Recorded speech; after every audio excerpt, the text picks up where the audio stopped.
Programan funtsa 2023an berdina da, basikamente, eta hortzan egin esan duen bezala, usurbila bizitza etorritako pertsonei, herritarrak bertan jaiotako pertsona baten bitartez ezagutzeko aukera ematezale. Eta azkenean, esan bezala da, pertsona hauei herrin integratzeko laguntza bat ematea. Lehengo urtetik aldatzailean bi aspektu berri dazkau, edo bi nobedade dazkau. Bat izango litzake, programak ez dakala epe jakin bat, izan dut zela, eskeniko duen modu iraunkor batian.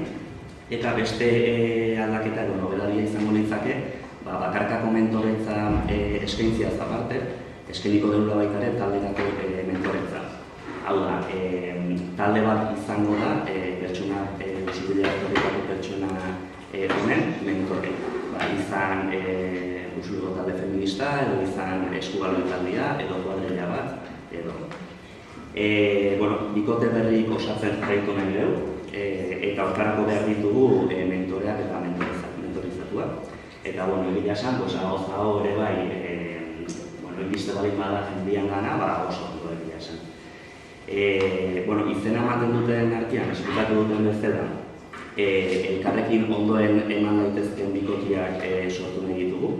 Eta hau izten da, zaletasuna, gustuak, ezaugarri kontu hartuta.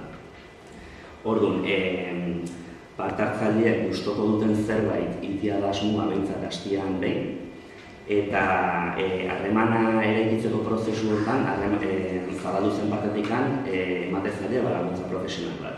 6 hilabeteko iraupen edukiko gutxera bera, eta ulertzen da gero, harremana solidatzen danean edo sortzen danean, era autonomo batean funtzionatzen dutela bat, asuntan bezala, ezta? Eta, izena emateko, jakin telefonoz eman dezakezutela, emailez ere bai, eta galdetegi bat beteta ere bai.